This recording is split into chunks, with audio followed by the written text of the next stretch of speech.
today with us, we're really excited. We have Dr. Stacy Fisher, who is going to talk a little bit more about cardiology and how that ties into connective tissue disorders and different cardiac issues related to certain neurological conditions. And I try to give everybody the opportunity to introduce themselves a little bit because I'm either going to read off of a bio that kind of is a little impersonal, and I think it's better to have you introduce yourself a little bit. So if you wanted to just kind of get started with that, maybe. Sure, I'd love to. I'm Dr. Stacy Fisher. I am an adult congenital cardiologist, meaning my specialty is really taking care of people that were born with heart issues. And for the first time ever, we have more of a population of adults that grew up with childhood heart disease that have survived because of changes in pediatric cardiology and medical care. And through that world, I met many patients who came trying to figure out, do I have a congenital heart problem? Why do I feel so badly? What's going on with the heart and vascular system? And I became interested in connective tissue diseases and how they interface with cardiac care and vascular care. And there are a lot of crossovers. So my training, I was a medical student at University of Maryland, and then I did my residency at Duke, and then my cardiology training in University of Rochester at Strong Memorial Hospital, and then I stayed there and did another year and a half of pediatric heart training. After that time, we moved back to Baltimore where our families are, and I've been at University of Maryland School of Medicine. So it's been an amazing experience, career. I've been able to meet providers and patients from all over the world. And I've learned a lot from those providers and patients. And things have changed a lot over the 25 years that I've been in practice. And it's really progressive as people understand more and grow more and try more things. We want to move that forward. So one of the things that has been the biggest change is genetics. And I think we don't have a full understanding of the genetics, as all of you with hypermobile ehlers-danlos know. In all honesty, ehlers-danlos probably has 70 or 80 different genes or parts of genes involved that have a little bit different structure and cause a little bit different issues or manifestations. And then there are a lot of host environments that actually interplay with those genes that make something that may be just kind of an interesting quirk for one person, a debilitating illness for another. So understanding the host and the structure and how they go together and how that may move forward for a particular person is really a platform to understand how to help somebody and what to look for in these conditions. So that's a little bit of my background, and I just wanted to be available to try to help in any way that I can. Awesome. Thank you, Dr. Fisher. Okay, so with that, I guess we can kind of just get started. The first question I'm going to ask actually is, I guess you kind of just went into it a little bit, but maybe explaining it a little bit more about what the mechanisms are. What's the connection between connective tissue disorder and cardiology? And what does collagen at all have to do with the heart? So there is collagen as part of the matrix of the heart. So collagen is really, if you think of it like a tissue or part of the glue that holds different tissues together. It's really a structural component, and there are different types and different amounts of different types that play a role with heart and vascular structures, as well as with things like ligaments and joints and bones. But collagen is part of who we are, and there are multiple types and multiple components of those types. So as far as the cardiovascular component, it's one component. It's certainly not the whole thing. But a lot of people may have slightly weaker vessels. It can affect the structure of the arteries or veins.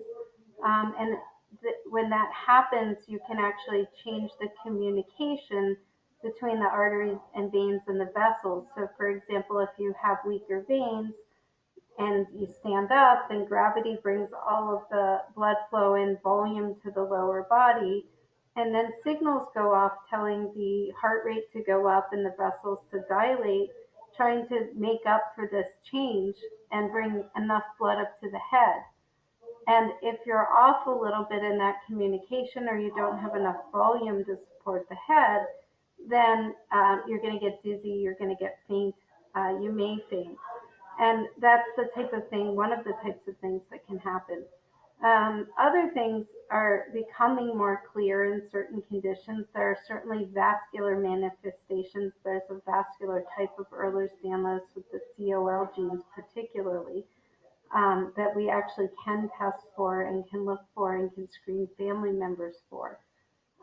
Those affect a type of collagen that can affect the strength of the artery wall. And those patients are more prone to aneurysm disease because the arterial wall strength can be weaker. So again, those are things that if we find early, we may be able to intervene before somebody has a catastrophic event. If we find problems early, or we realize what the particular type of matrix issue is, we can guide screening better, we can guide treatment better, and we can guide timing of treatment better. Thank you. It just occurred to me that, I mean, I know I'm not super well versed in cardiology, and I think it would be beneficial before we even got into more of these questions is if you could kind of explain what is a normal blood flow, how does it work, and then I guess you sort of went into it there, but then how does it go wrong, and what are the different ways?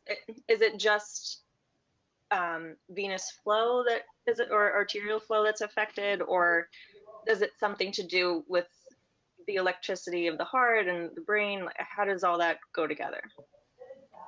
So I guess that's a big question, but I don't think that the blood flow does go wrong. I think the flow goes where the pump is sending it. It's a closed structure, it's a closed circuit. So there are veins that bring blood back to the heart so that it can get through the lungs, pick up the oxygen, return to the arterial side, and then get pumped out to the body and bring the nutrients and oxygen to the body. So that's kind of the structure of the system. So problems can happen if you're either not getting enough to the venous side to get into the lungs, and then you just don't have enough. It can be a problem if you actually have heart muscle problems, either squeezing or relaxing. And it can be a problem if the arteries are either too tense or too loose. So if they're too loose, you're more likely to have low blood pressure. If they're too tense, that's high blood pressure. And it's not everybody with Syringomyelia, Ehlers-Danlos, or connective tissue disease that have any blood flow issues. So there is also a huge variety of connective tissue diseases. So if you consider like rheumatoid arthritis, which is an autoimmune problem, if you consider that a connective tissue disease, it's about a third, it's maybe 20% of those patients that have high blood pressure in the lungs, which is a vascular result of the communication that happens because of that autoimmune process. So that's very different than like a hypermobile Ehlers-Danlos that may affect the veins where there's pooling, versus a vascular Ehlers-Danlos where you may have arterial weakness, where you're more worried about aneurysms, but not so much blood pressure or heart rate effects. And again, in most of these conditions, the heart and vascular structures are completely normal. So your structures are normal, with changes in the strength of the structure of the vessels. So not everybody needs a cardiologist. Not everybody has symptoms in this realm. But the symptoms, if they occur, can be debilitating, and there are interventions and treatments that can be done to help people feel better. Um, so a specific question, is there a connection between chronic recurrent pericarditis or pericardial effusions and hypermobility or EDS? So, not so much. Definitely the autoimmune problems cause more issues with pericardial disease. And just to take a step back, the pericardium is the lining around the heart. So it's just like a very thin sac that the heart sits in, and it helps keep it in its position in the chest. And it is not stretchy. So if you get inflammation and fluid in the lining around the heart, there's not a lot of space for it. So it can cause problems. We see that definitely more in the autoimmune conditions or inflammatory conditions. Um, Lyme disease, lupus for sure. That's one of the hallmarks of lupus can be inflammation of the lining around the lungs or the lining around the heart. Um, so that's actually important. But as far as its connection with specifically Syringomyelia and ehlers danlos, I don't think it's specifically associated. We would look for other things. Um,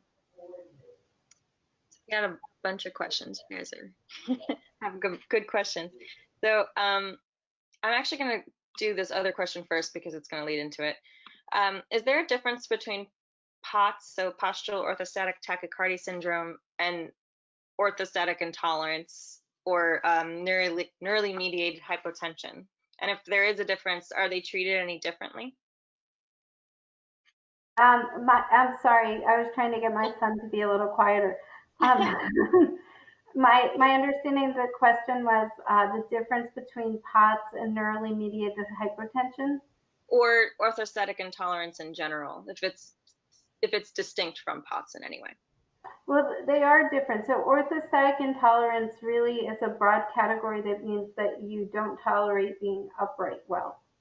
And it's a bigger category. POTS specifically is postural tachycardia, meaning that the heart rate goes up 20 points from a seated to a standing position after a 3-minute waiting interval. So the definitions are pretty precise, and they're precise trying not to have a measurement of just kind of a normal change that happens, because every human being, when they go from sitting to standing, it's a lot that happens to make that work. So certain vessels dilate, certain vessels constrict, the heart rate goes up a little bit and then stabilizes.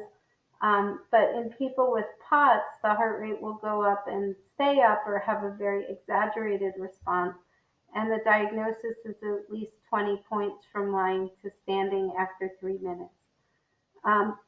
Orthostatic intolerance could be that, or it could be low blood pressure, or a combination, or it could be high intracranial pressure. It could be very high blood pressure.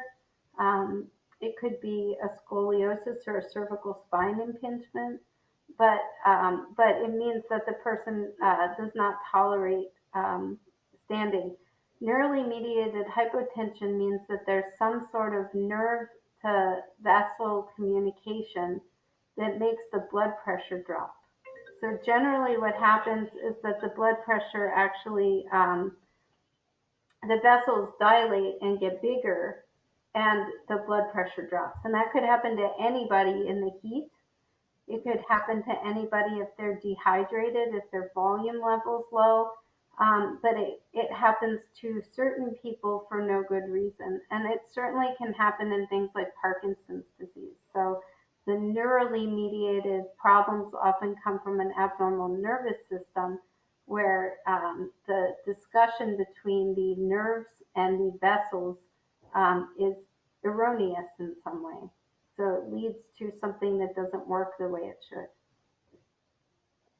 That's good, thank you. So if you have POTS and you're hypermobile, how does that affect what medications you prescribe? So there are a couple of different questions that, and I haven't gotten to these all, but they've mentioned different meds like Northera. There was another one that talked about, I think it was over here. Started with an O. Maybe I imagined it. Um, but what kind of medications do you generally prescribe for these types of issues? So the first thing for POTS with hypermobile or Ehlers-Danlos would be looking at the lifestyle issues. So things like really keeping the blood pressure up for people with low blood pressure. Not everybody with POTS has low blood pressure because again, POTS is specifically the tachycardia component. So if the blood pressure is not too low, the first line of medications if the lifestyle changes don't work. And again, lifestyle changes would be lower body support wear, so Spanx or compression socks, compression shorts work, like those volleyball shorts for competition. Those work really well. But again, if in hypermobile Ehlers-Danlos, one of the issues is that the vessels are lax and there's pooling. And gravity will make things pool wherever the gravity is going.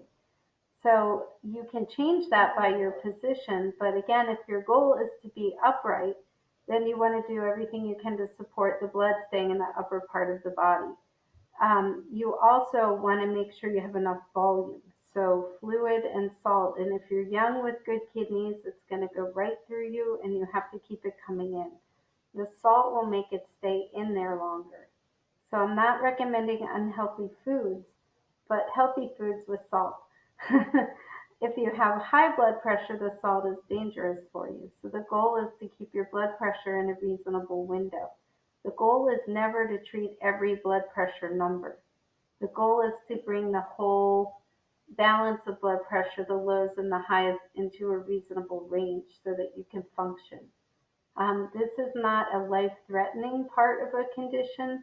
This is a functionality-threatening part of the condition. So it's really important to make sure your volume is enough. As long as your volume is enough, if you're still having trouble, there are lines of medication. The first line is really beta blockers. So beta blockers are medications like metoprolol, propranolol, carvedilol. They affect the norepinephrine response at the level, at the vascular level. So norepinephrine or adrenaline response will get to the vascular level and make the heart race. The beta blocker prevents that happening, and there are some that are more specific to the heart muscle and some that are more specific to the vessels. So even though beta blockers can lower the blood pressure, in people that have this vascular response where the heart rate goes up and the blood pressure goes down, it can block the response from starting in the first place. So that's actually a really, really good choice for most people, as long as the beta blocker, as long as they have enough blood pressure. There are other drugs. One is ivabradine, or Corlinor is the brand name of that drug. That affects the sinus rate. So it affects the heart rate specifically at the sinus node, no other rhythm, only normal rhythms. And it brings the heart rate down, and you adjust the dose to get the heart rate that you want. But you also don't want to go too far because you want to have a normal heart rate response to make up for some of the blood pressure drop. So ivabradine is a really nice drug. It doesn't have any other effects or any other side effects, just heart rate. The next drug in line in order would be Florinef. So Florinef or fludrocortisone is a type of mineralocorticoid. So it is a steroid class, but it's not like prednisone or a glucocorticoid that can make the adrenal gland dependent. It's a medication that actually makes you work to hold the fluid and salt in better.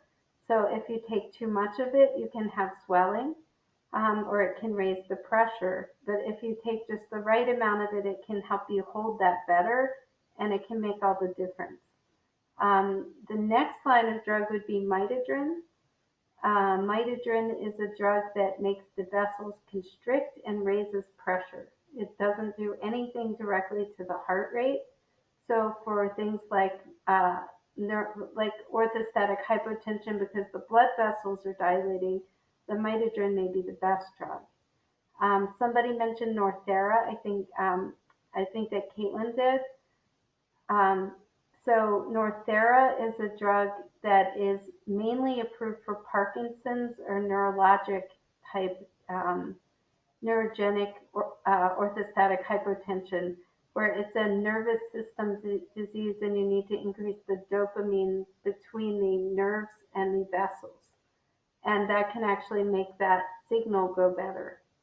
And then there are some off-label drugs, including Mestinon, which is actually a drug that was approved for myasthenia gravis, which is a neurologic disease.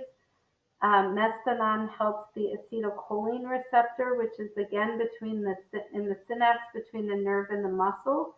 So it makes the muscles work better because the nerve signal gets there better and faster, so that you can kind of make up for some of what's missing there. Some people with more GI effects actually respond better to that drug. It helps with the motility a little bit too. So that may be a really good drug for particular people. It's certainly an off-label use, but well described for treatment of POTS and orthostatic hypotension, and that's one that you could look at as an offline. It does not affect blood pressure, so very important.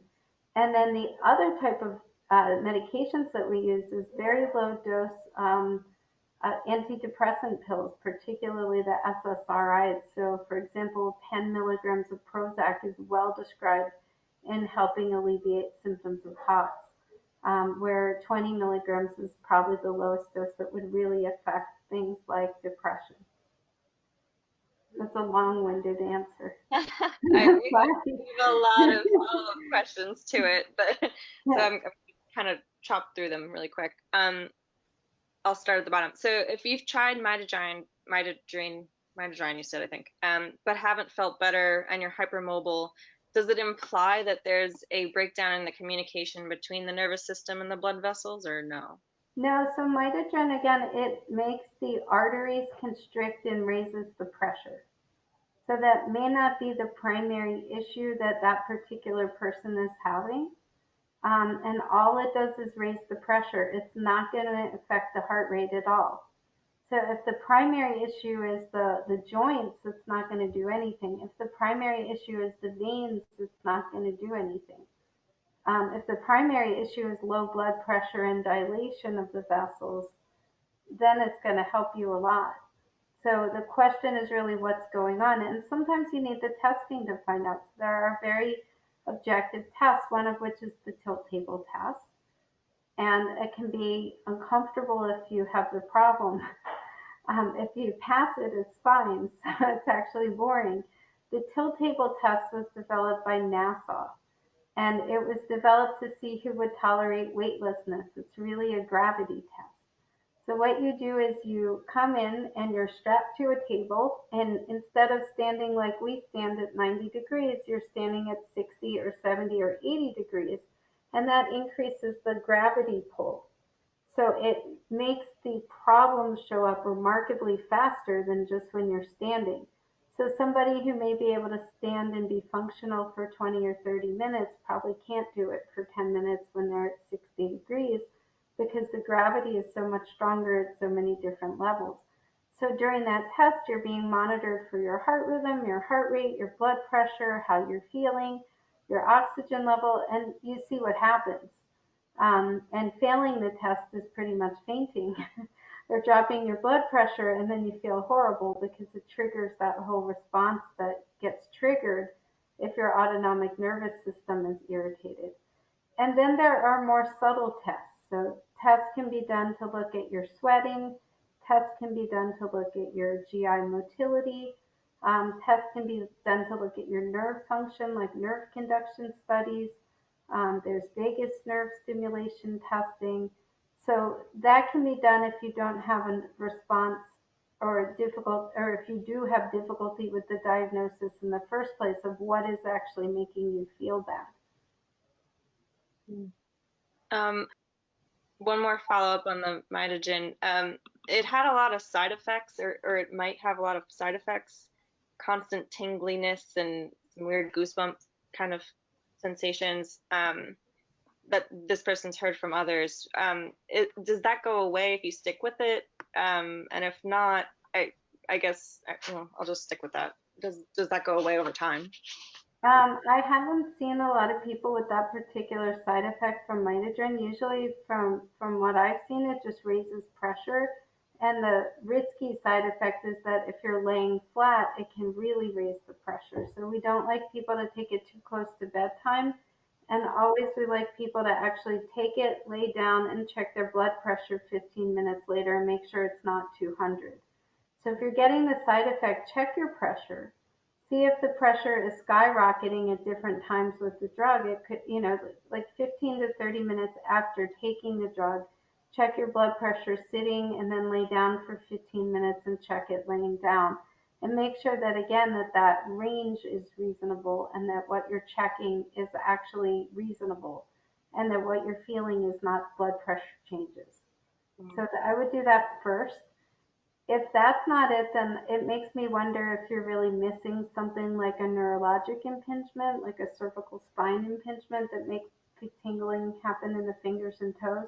It's not a cardiovascular symptom, so you want to look outside of the box a little bit.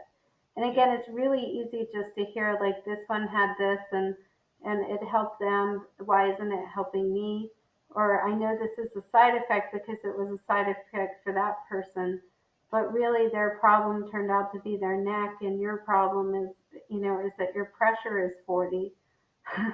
And you have to look at you. It's we as a group, but it's only you when you're looking at your numbers, your response to certain things, because the host effects are huge. And again, it may be your twin sister that has the same genes and really, can twiddle their thumbs more, but doesn't have any pain, Mm-hmm. right? So it's a huge host and environment effect playing with the genes and the structure. It's also the wear and tear you've had on your own body, and it's how much you've been able to keep your tissues moving and healthy to function better. So there's a lot of variability in one person's symptoms compared to another. Yeah, that's a really important point. Um, so if your BP is typically in the 90 over 40 over 60 range, are beta blockers contraindicated, meaning those aren't going to work well? Yeah, they're not going to work well. You're going to feel terrible. Yeah. So that's where the ivabradine might work, which is Corlinor. If as long as you're not having arrhythmias and you're really trying to address specifically the heart rate. Mhm. Or mestinon might be another option if you actually have more than just heart rate, if it's heart rate plus blood pressure plus GI effects. Mhm. So it depends what else is going on. But I think at that point you would skip the beta blockers. Florinef may be a really good choice. Yeah. Um, so for those patients that need the salt to kind of regulate all that, should they be getting kidney checks from time to time, particularly with the medications they might be taking? Yeah, so the salt is not going to hurt the kidneys. It's a matter of just checking the blood pressure. Every human being 60% salt water, and there is some thought that certain people don't concentrate salt as easily in their kidneys, so they put out more or less than other people, and that's part of what happens with the blood pressure level. So it may be that some of the people with very low blood pressure actually put the salt out better than other people, but you will still balance your blood levels. So you're not going to see changes in your blood labs if your kidneys are working. If you have kidney disease, that's very different. So if your kidneys are not normal, then certainly you need to follow them more regularly and you're not going to want a salt load. Okay. There's you kind of mentioned earlier about norepinephrine and different adrenal issues. So can you explain what worsening adrenergic function means and what might be causing that? So your adrenergic function, um, it's a big, that's a big question too. Um, so I guess the question is really, and again, please re-ask the question if I'm getting this wrong. Um, I think the question is really more dysautonomia in the adrenal gland. Is that?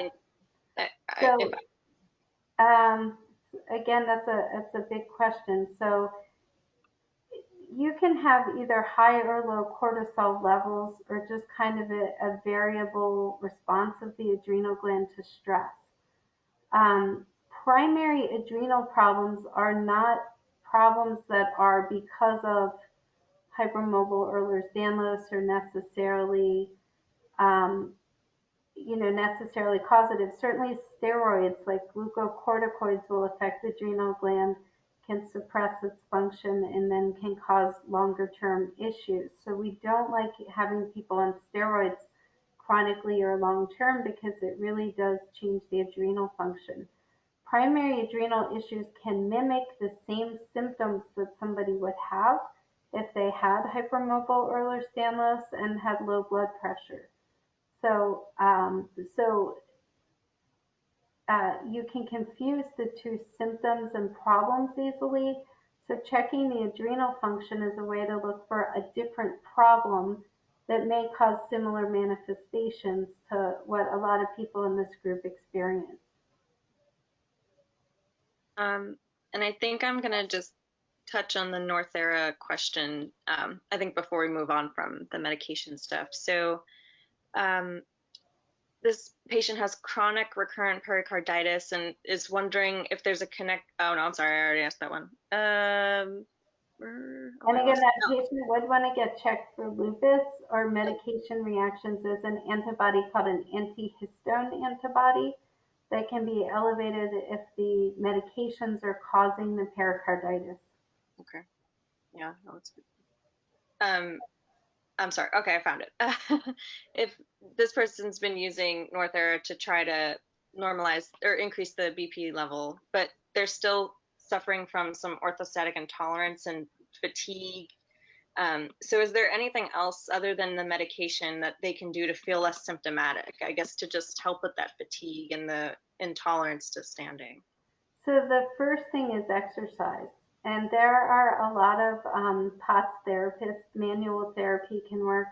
The thing that will work the best is either floor-based exercise or exercise like rowing where you're continuously seated, or the recumbent bike where you can get your legs up and actually exercise at more of an even level with your head back so that you're getting good blood flow to your head.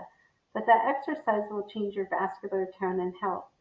Always exercise in compression pants, like either the biking pants or compression leggings. Always do that because then you'll help yourself with the gravity issues. So that's really important. So exercise, the compression wear, the salt, um, keeping your weight good, keeping your weight in a normal range is going to help everything function better. And then if you're still having trouble, you're going to have to look at potentially combination medication or changing the Northera to one of the others that we talked about. And again, the Northera is mainly for neurogenic orthostatic hypotension, which is not what people with hypermobile Ehlers-Danlos have. So sometimes it can help, but usually the Florinef works better.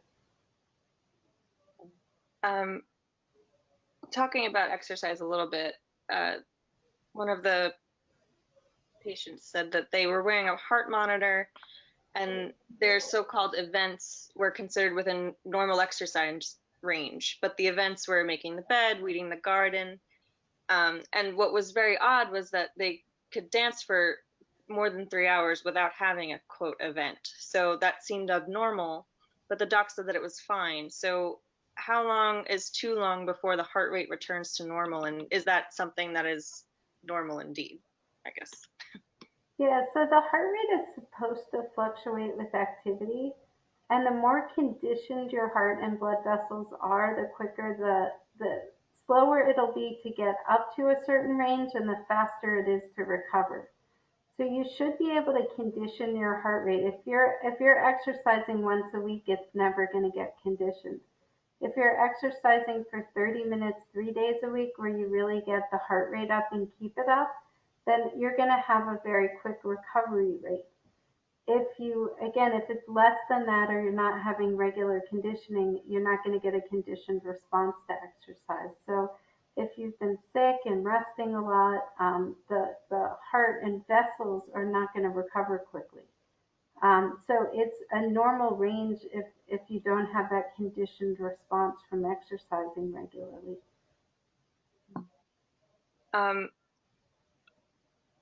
Another question said they know that exercise is the key to feeling good, but they're having a hard time getting through a simple workout.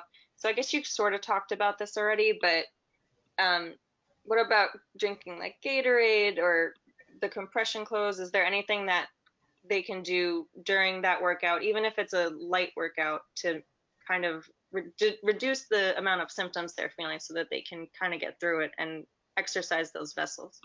Yeah, so definitely either the salty snacks with a lot of water or things like Gatorade or Powerade, and you can do like the G2 or the Powerade Zero if you don't want the sugar.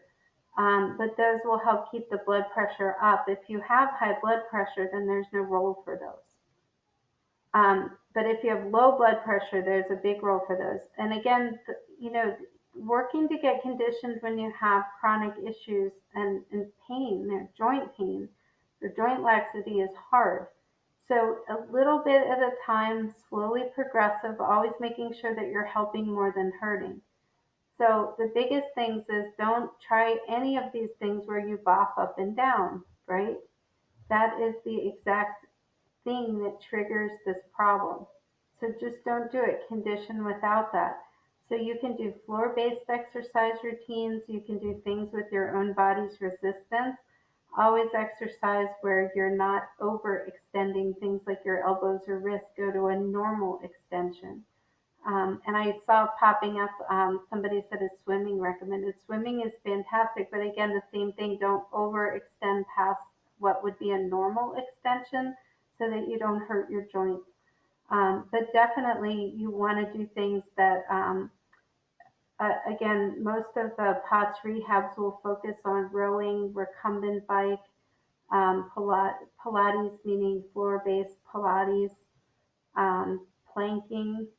And again, you could do this for 10 seconds and then keep redoing it and then work your way to 15 seconds and eventually to a minute. Or you may be someone that can start at 15 minutes and work their way to the 30 minutes. But slow and steady is how you're going to win. So don't overdo it. If you go out and just overdo it, then you take forever to recover. It doesn't get better, and then you feel so horrible you're never going to do it again. And we've all done that. I do that. So don't do that. This is a really good question that just came in, sticking with exercise. So they've been doing 20 to 30 minutes of walking at PT in an altered gravity treadmill. And usually they're doing fine, but the second they stop, they go into pre-syncope. Is there a suggestion to avoid that? Or is that happening because of blood pooling or high pressure, low pressure? What's really going on with that? So that's where doing something like a treadmill test in the doctor's office may answer the question of what's happening for that particular person, because that's where, it's not normal to feel like you're going to faint when you stop exercising. Always there should be a cool down, and you always want to make sure you're drinking all the way through. But there must be a drop in blood pressure if this person feels like they're going to faint. So is it that the heart rate's flying? Is it that the blood pressure drops? Is it a combination? That's exactly something that they really could figure out with their physician doing that same type of exercise in a monitored setting. I'm sure they're not going to have a zero gravity treadmill in the doctor's office, but I would think the same thing could be provoked on the regular treadmill, maybe even a little faster. Yeah, I've done a stress test. And I know we're not doing a COVID thing tonight, but in the COVID era, the treadmill testing, things like the tilt table testing are difficult. Generally, most places will require COVID testing to be back within a 48 to 72 hour period of time before the test. And also you want to make sure that you're not putting yourself in a situation where you'll increase exposures, at a time that it may or may not immediately change your therapy. So it's reasonable to try some of these therapies right now rather than pushing the testing too hard and getting back to the testing as the world normalizes, which I think it will.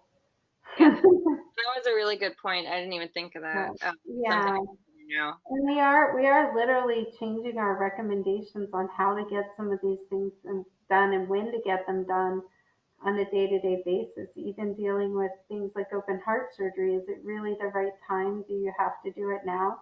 If you Yeah. do, we'll do it. We also don't want people, we've started this huge Don't Die of Doubt campaign with the American Heart Association.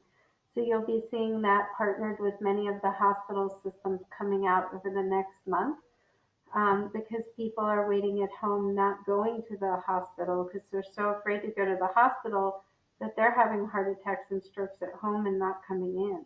Yeah. And, the first month of the pandemic, the heart doctors were sitting up in the cath labs thinking, where is everybody? And, bring out the chessboard. What are we doing? So, so it was a huge immediate shift in everybody's thought process, and we're working through that. And I think we're to the point where there's a level of safety and separation in the emergency departments. There's better triaging. The PPE is actually really good now. The cleaning protocols are really good now so that if you need medical care, you safely can get it. Yeah. That I know on a couple of these other Ask the Experts we've done, some of the other doctors were even saying they feel more safe at the hospital than they do in certain areas outside because it's just so tight and so well controlled. So, I mean, happy to get that out there too. Yeah. Um, okay, so sort of to that, is there a connection, and what would that connection maybe be between connective tissue disorder and stroke? And I don't say that to concern anyone that, oh my God, I'm going to have a stroke, but I'm sure it's very rare if it does connect, but what would be the pathology of that? So I have to stretch to find connections for that, which is the good news, right? So one of the biggest things though is aneurysm screening. So there are certain genes, certain conditions where there is a higher risk of aneurysm, and things like the ehlers danlos vascular genes can affect the vessels in the brain. So for those genes, we do recommend that people that have those genes actually regularly, like yearly, do imaging of the brain vessels to make sure that we're not missing the formation of an aneurysm that could be treated before there's a problem. So that's actually really important. There are thoughts about clotting issues with some of these different genes. I know that a lot of people here were on a call previously or meeting previously where we talked about PI1 and some of the clotting factors. And there are some studies looking at different clotting factors in Ehlers-Danlos and in some of the connective tissue disorders. Um, Again, the brain does have some collagen, not anywhere near the collagen of the rest of the body, though, thankfully. And again, this is not a disorder where you're hearing about learning disabilities, where you're hearing about mental retardation. It's not associated with this type of disorder, and there really is not a lot of collagen in the brain. So knowing that the brain is often very well spared, but again, we have clotting issues and low blood pressure issues where the brain may not be getting enough blood flow. And that's also why people faint. Fainting is a protective mechanism that tries to help you get down so that the blood gets back to the brain. So the body will try to protect the brain at all costs. Oh, that's interesting. Mm-hmm. Um, so I'm actually going to ask a question that affects me a little bit. So I've had syncope on and off since I was kind of like adolescent. One time I had actually temporarily lost my vision after fainting for a short period of time. It came back, thank God. And I've been to the ER once or twice, but I was always sent home with a clean bill of health, and they claimed that it was vasovagal syncope. And I'm leading into another question with this. So I just wanted to first hear from you, what is vasovagal syncope and how might it be connected to hypermobility? So vasovagal syncope is fascinating, honestly. And I used to write out something for everybody that I met that had it, trying to explain what it is, the triggers, and some of the things you can do about it because you can manage it. And if you learn it well enough, you can usually manage it where it's livable and where you never faint.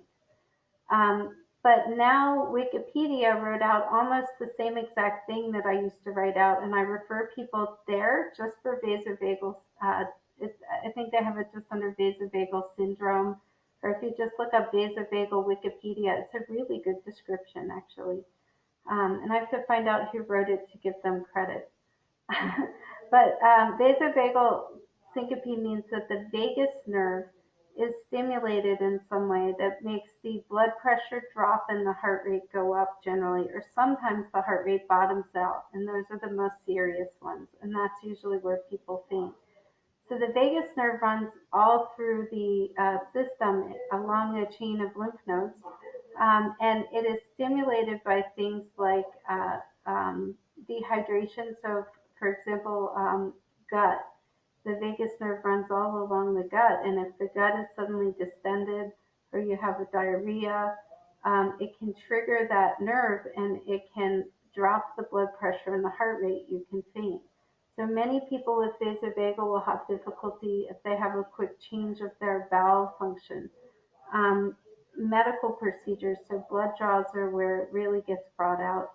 I've seen a lot of people who come into shock trauma and may move and have a shooting pain and drop their blood pressure and heart rate and have completely normal heart and vessels. But the medical symptom can trigger the vagus nerve, and then that makes the heart rate drop, the blood pressure drop, and the person faints. So if you don't hurt yourself, there is almost no injury or mortality from vasovagal syndrome. But if you're fainting badly enough and you're pushing through the symptoms where you're gonna faint, you really can hurt yourself and you can have bad falls or injuries or fractures. So that's a very important distinction. There are very, very rare people where you can get a very long pause in your rhythm with the vagus nerve stimulated. And for those people, we do offer pacemakers. Those people end up using their pacemakers like a 1/4% of the time, but it could fill in where they would otherwise faint. They still feel badly though when they have the symptoms because their vessels are still dilating and the pressure still drops. It just makes up for it enough that they're not fainting. Right. So if somebody has vagus nerve stimulation and drops their pressure and feels badly, the first thing to do is trying to avoid the triggers or to prepare differently for the triggers. So if you know you have that and you need your blood drawn, you drink tons of water, so you're really well hydrated. You go in, you tell them you do this, you lay down and you stay laying until you feel normal. You get up when you feel completely normal and then you're okay. If you push through the symptoms, it's going to get worse and worse and worse till you go down and you're going to feel bad for 3 days. So, so what you do, for example, if you're about to cross the street, someone steps on your toe, you get this awful sensation that you're going to faint. You do not cross the street. You lay down, you put your feet up, try to get someone to bring you cold water. Cold water, drinking cold water fast will break that stimulation. And then you can wait as soon as you feel normal, usually 5, 10, 15 minutes. Then you get up slowly. If you feel normal, you go on with your day. But if you push through it, you'll always faint. Yep. So it's a management issue, and it's realizing what it is, what are the triggers for you. So going through those lists of triggers can really bring out, oh my God, that's what it is for me. And I need to be really careful when I do that particular thing. Or it's always in the bathroom, so I'm going to leave bottles of water in the bathroom so that if I feel bad, I could lay down on the floor. I'll put a nice mat for myself, I'll have the bottles there, and I will stay there until I feel normal before I get up and keep going. Yeah. And that is not what other people have to do, but it works. It will keep you safe, and it'll keep you out of the hospital. Yep. So you had mentioned vagus nerve testing. Someone just wanted to clarify what that might be and if it's invasive or not. It's non-invasive. It's generally done in neurology, um, not cardiology, but in neurology. It's, all of the autonomic nerve testing is a little bit uncomfortable because they're trying to trigger these responses. So it's non-invasive triggers of these responses. And so they just, in the neurologist's office, they'll do some sort of a provocative test. Yes. Okay. So the reason I started bringing up vasovagal syncope, there's a patient who wrote in a question. They occasionally have episodes. Usually it's when they're giving blood or they get lengthy injections, which is kind of what you were talking about. 2 years ago, it had almost happened when jogging. Later, they were hospitalized. The cardiologist said his heart, quote, sparkled, and there's no clarification on what that means, but that there was no concern. And then later, last week, they had passed out twice when injected with some antibiotics. The GP ran an EKG, and they didn't see anything. So the question really is, would you refer that patient to another specialist to kind of see if there's an underlying cause, or do you chalk it up to vasovagal syncope and say that's what it was? So it sounds like that, but at the same time, it sounds severe. So I would at least rule out the other things, and that's where you do want to do blood work to just check out, make sure there's, the thyroid's okay, the cortisol level's okay. So again, you do want to double check the adrenal gland. You also want to do an echocardiogram, and it's really worth wearing a heart event recorder. So the Apple Watches do work as event recorders, sort of. I mean, they're not as clear as the medical event recorders, but they will pick up certain rhythms like atrial fibrillation. They're really pre-programmed to do that, and they're very reliable. So that's one thing you could do.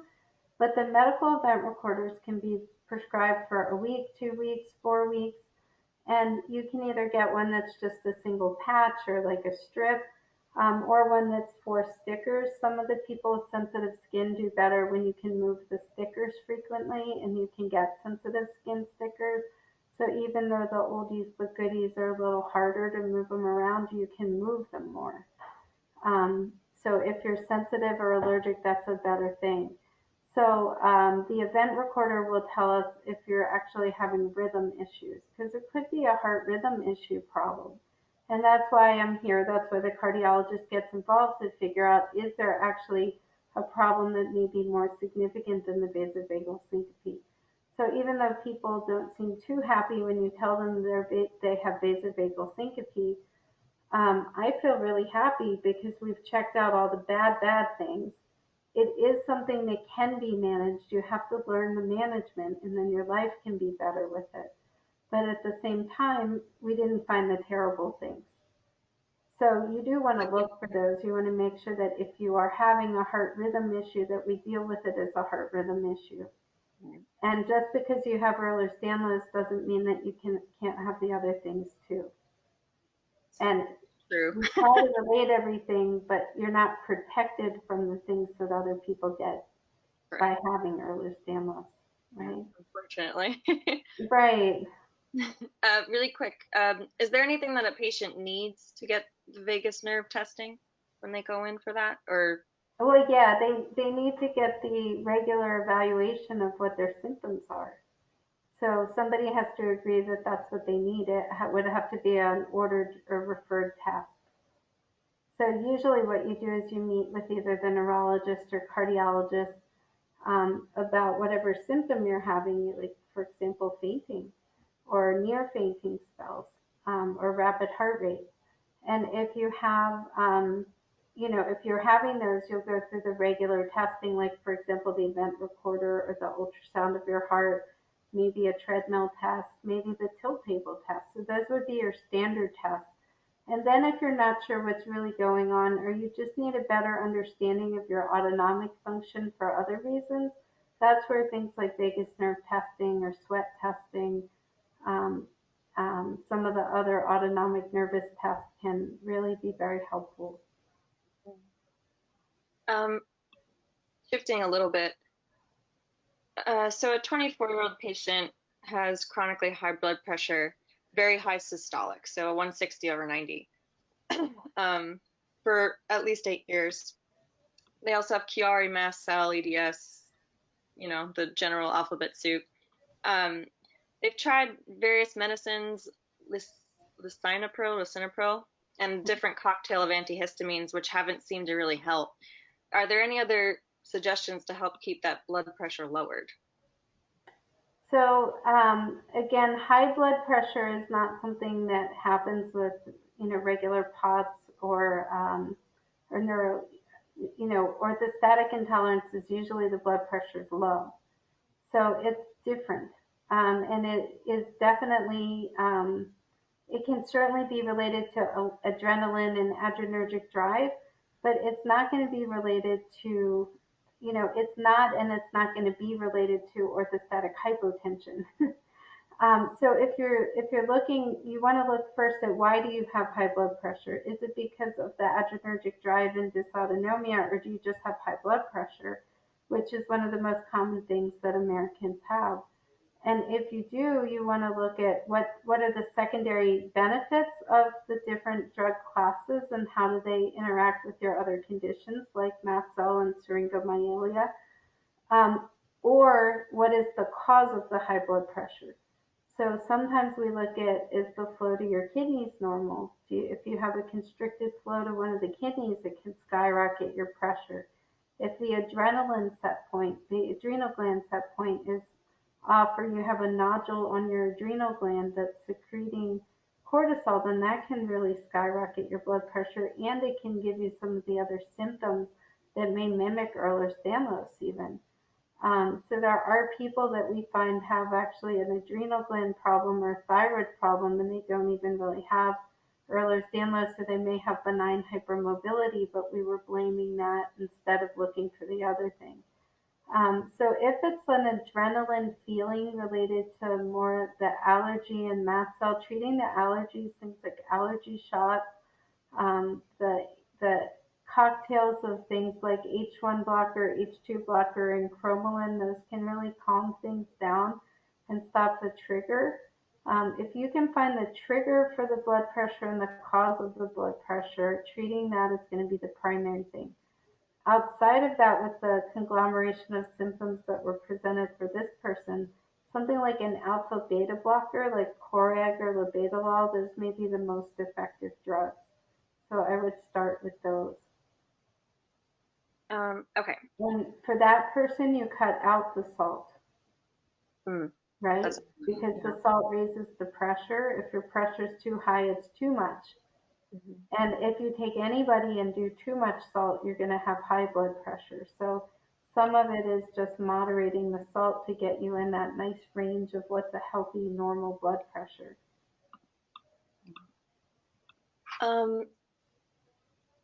So can syringomyelia specifically affect the normal rhythm of the heart? If so, what should a patient be looking out for, and how would they know if it's actually the syringomyelia causing it and not something else, which I guess we kind of touched on, but I guess what's the testing for that? Yeah, so syringomyelia shouldn't affect the actual heart rhythm. It can affect the heart rate.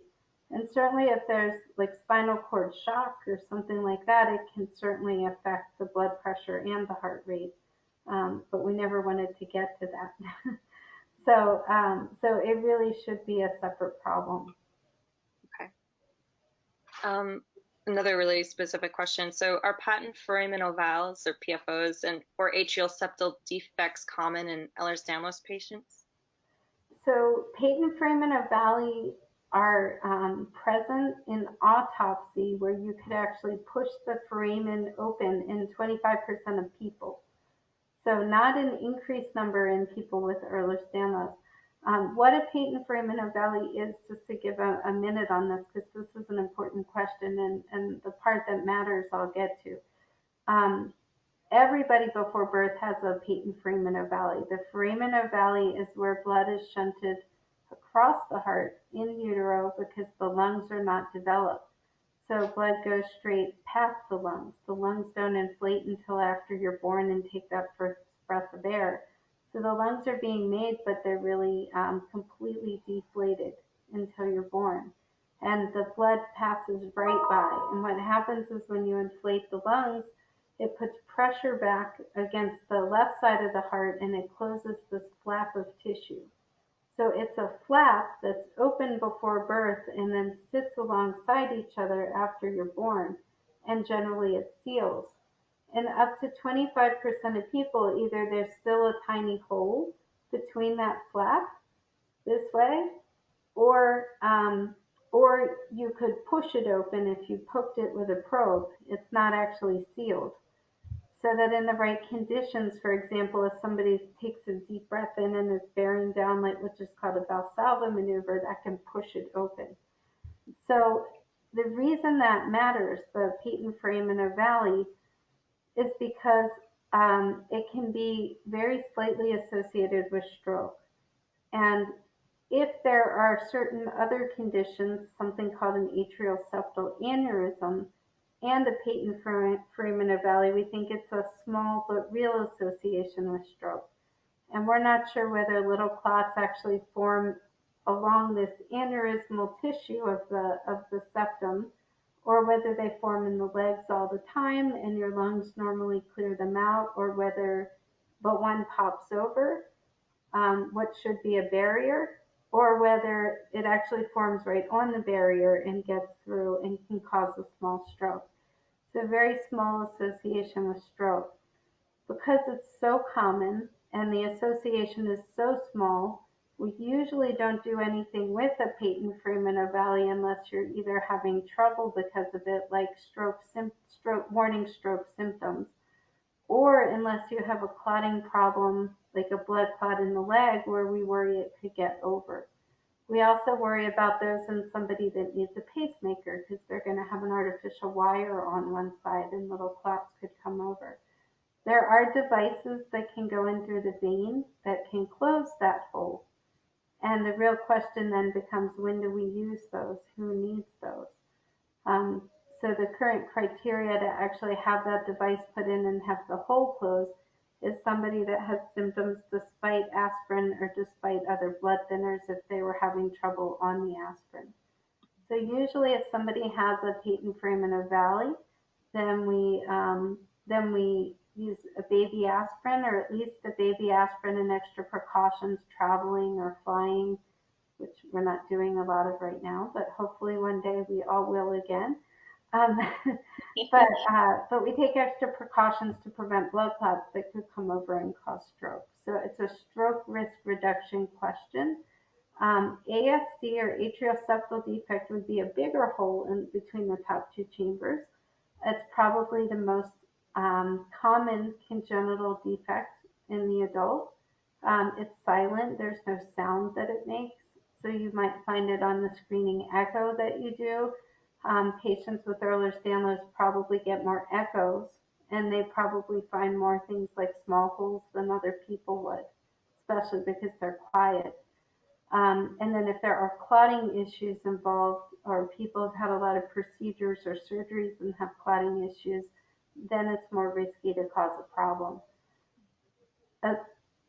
A hole in the top chamber, an atrial septal defect, has flow that goes from the higher pressure side to the lower pressure side and can make the lower pressure venous side big, and then it can fail. So if the heart is getting big out of proportion on one side, we need to close the hole to protect that side of the heart so that it doesn't continue to get big or fail, and so that the pump is sufficient. So it's really important to find those and to treat those. Hopefully that answered the question.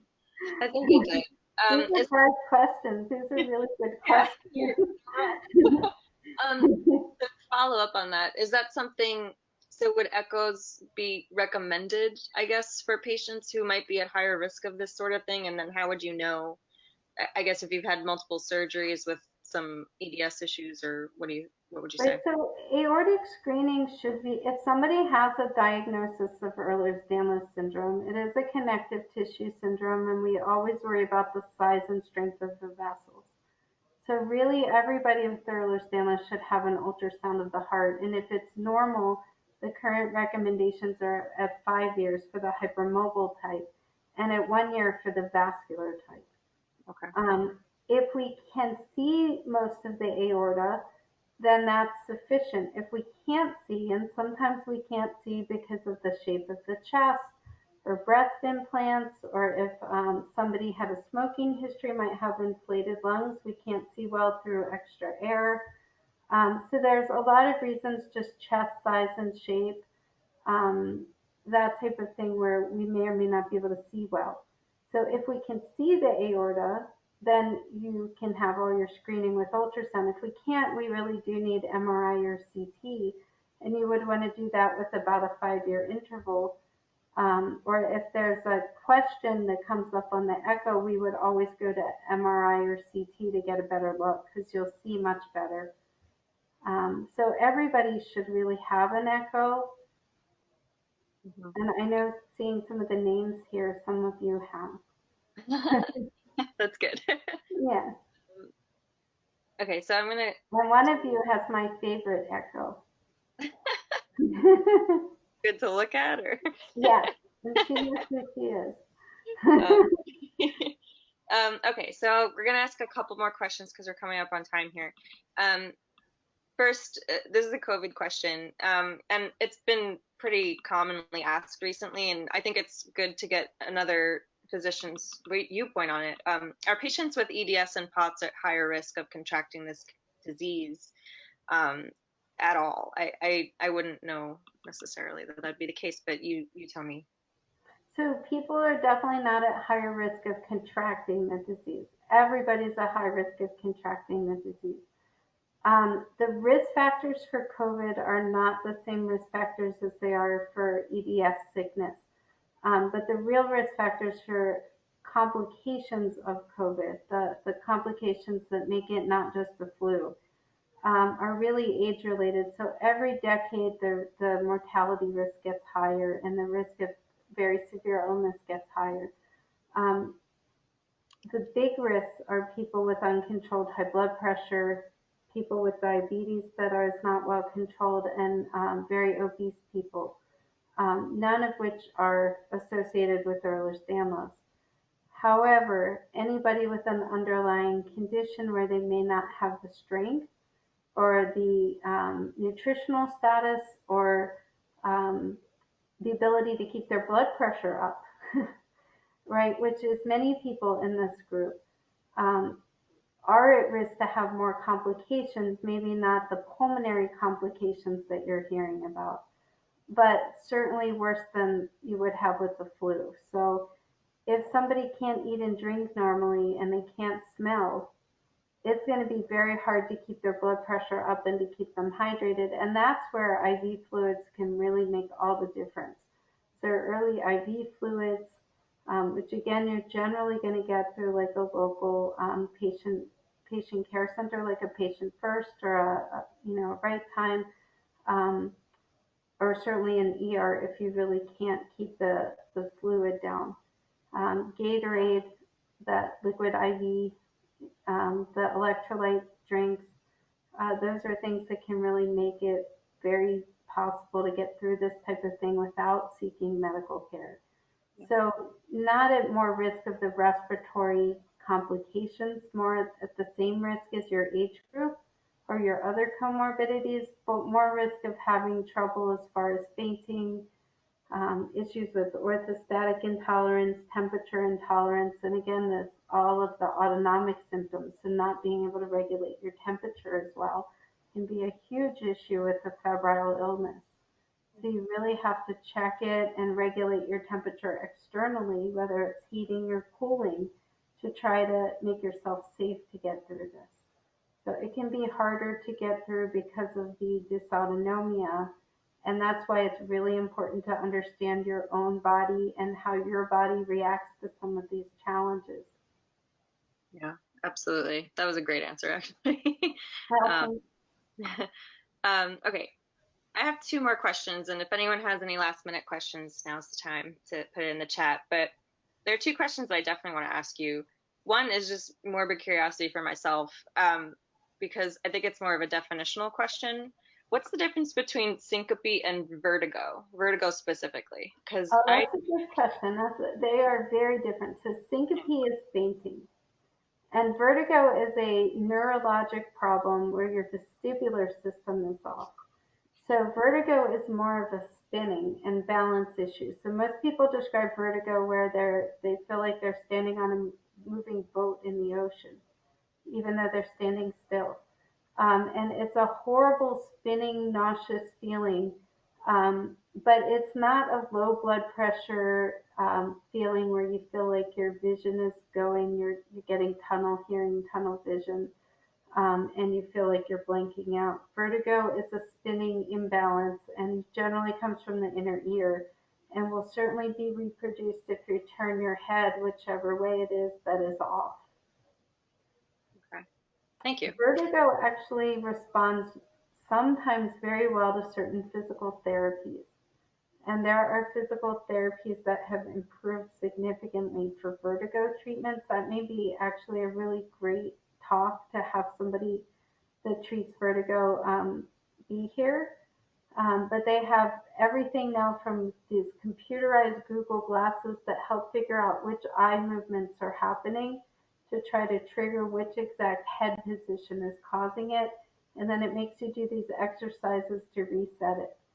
So Wow. those are actually very, very cool, very effective treatments that help people from when they go in the door to when they come out of the door. I don't do those treatments, so I don't have all the data on it, but I've had some wonderful responses in some of my patients from certain vertigo centers. Wow, that's really But again, that is really an inner ear issue. okay. And then I guess one last question. So if a patient has EDS or POTS or anything like that, should they be avoiding things like coffee, tea, energy drinks, different diuretics, or energy drinks in that way? I'm glad you asked. And energy drinks are one of the things I think are the worst for patients. So the first death from energy drinks in the state of Maryland was a girl from Hagerstown who was 13 or 14 years old when they started this. When they had them, she had one and then one the next day, and a sudden death event. And on autopsy, they found a little bit of scar in the heart that they were relating to connective tissue disease. So energy drinks are different than other caffeine because they're caffeine plus all of these other ingredients trying to augment the effects. And there's no safety testing. So, so those I think are just not great products, and I'm not ashamed to say that. Coffee, there has been studies, a lot of studies on coffee itself. So coffee itself is a natural substance. Coffee, a normal cup of coffee would be about 50 to 80 milligrams of caffeine. A large Starbucks could be 160. Toxicity in humans is at 300 to 400, but there are some people that are genetically really sensitive to caffeine. And if you are, you know who you are because a cup of coffee or a cup of tea or a piece of chocolate will make your heart take off. If you have that, then you really don't want to do caffeine.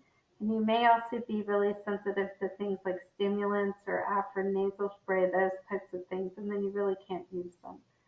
If you have a normal sensitivity to caffeine, then 1 to 2 normal sized cups of coffee per day has never been shown to increase arrhythmias, and it really hasn't been shown to worsen things like POTS. Probably won't really change it too much either way. Trying to think. So, and again, that would be 2 normal sized drinks or 1 Starbucks drink. Or coffee or tea, but you don't want to start piling them on. I saw something flash up about a stimulant. Again, stimulants shouldn't have a huge effect here, but they can make the heart rate faster. And if you have really refractory POTS, it may not be something that you tolerate. So if you did need to try it, you could try it with a heart monitor, for example, and see how much it actually changes for you and are you safe on it. And I think that's a really important thing to do. Okay. Well, I think with that, I wanted to thank Dr. Fisher for getting on with us tonight. I'm sorry we made you rush home. No, I'm just sorry I took so long. No, all good, all good. I know I'm it's covering the hospital this week, so I have this whole changing protocol out of all the gear. And yeah. then I come home, shower, leave my shoes outside, then say hi to the family. And I just missed what time it was. So I was really glad you called. Thank you. No worries. Thank you so much for joining us, Dr. Fisher, and thanks everyone for getting on the phone today. This has been a really great conversation. There were a lot of questions that we don't normally get to ask because a lot of the neurosurgeons and the neurologists don't necessarily have the expertise to talk about most of this. Well, So, it's my pleasure, and I don't have the expertise that they do to talk about what they're talking about either. So well, all good. Thank you so much. you're welcome. Thank you, everybody. Bye. Thank you, Dr. Bye.